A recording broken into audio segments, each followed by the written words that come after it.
लोकसभेमध्ये महिला विधेयक नामंजूर झालंय। याबाबत राष्ट्रवादी शरद पवार पक्षाचे प्रदेशाध्यक्ष शशिकांत शिंदे यांनी देखील प्रतिक्रिया दिली आहे। पाहूयात।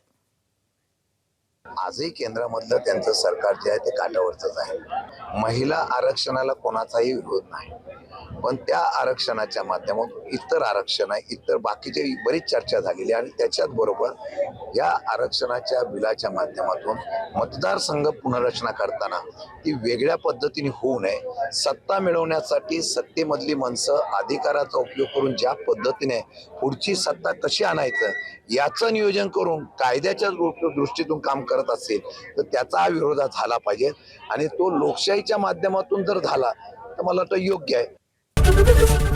एबीपी माझा, उघडा डोळे बघा नीट।